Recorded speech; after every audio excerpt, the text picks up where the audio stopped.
If someone said LeBron's name wrong, like announcing him LeVon or LeBron at an NBA game, they'd be fired as an announcer and slanderously canceled on the internet.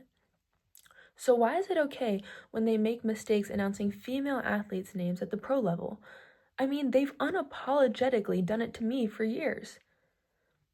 This is a quote I took from Carter Booth, the University of Wisconsin-Madison's senior middle blocker, while interviewing her after she coached me for volleyball at a July 2025 summer volleyball camp. My name is Olivia Pineda Andersen, and today I'd like to share some interesting facts with you about how female athletes are often overlooked in sports and what can be done to provide these skilled women with the equal recognition, representation, and opportunities that they so deserve. The statistics and research all show that females have significantly fewer opportunities in sports compared to males, and this starts at a young age, while only getting progressively worse as athletes age.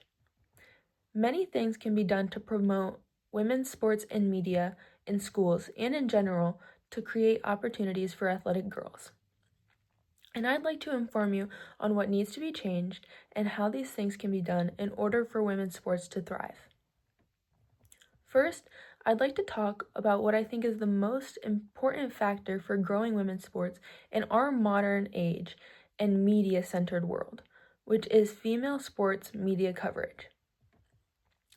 Although women's sports coverage has been steadily increasing in recent years, the coverage of men's sports continues to trump that of women's. As I learned from Parody's story on women's sports media and from my personal experience, it's been common for female athletes to know that 4% is an important number, because up until about 2019, 4% was how much women's sports made up of all sports media coverage, meaning co-ed and men's sports made up the other 96% of sports media coverage, from high school and AAU all the way up to college and professional sports. That's crazy. However, thanks to media upstarts like The Gist, Just Women's Sports, and other new companies which focus on promoting female athletes, the 4% has grown to be 15%.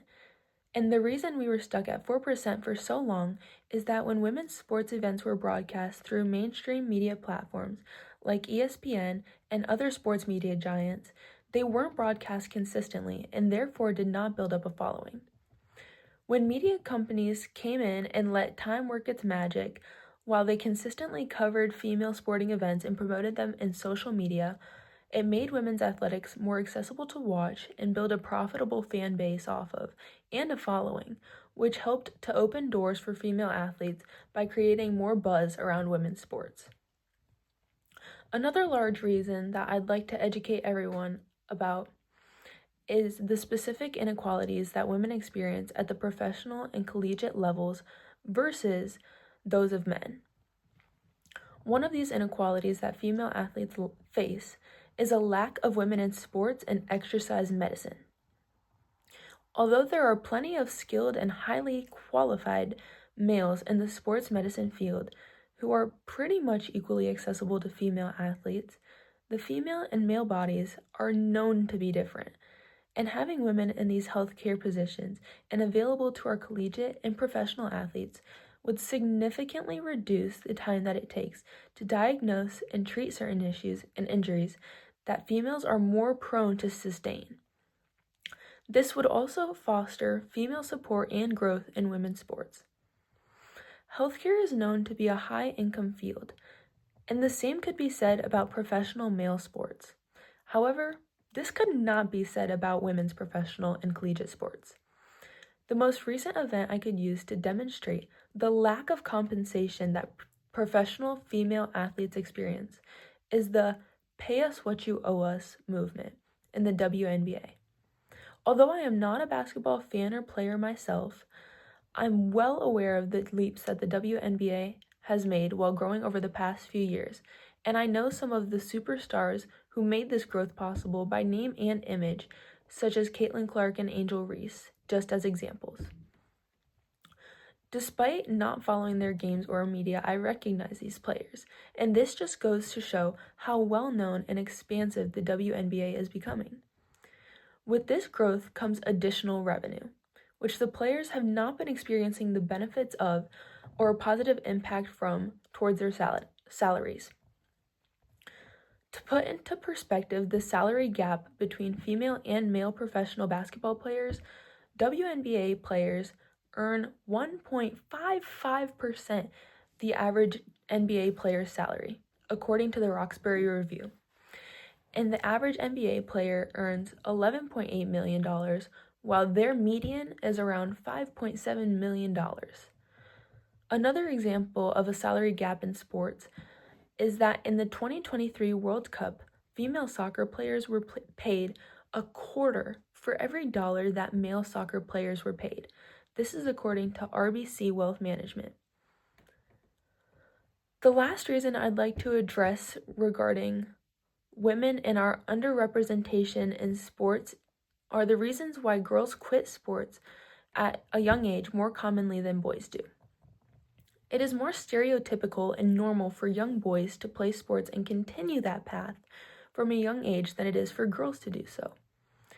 This is because of the deeply rooted stereotypes regarding gender, physique, and the belief that athletically built girls are not as pretty as those who are lean, toned, rather than strong.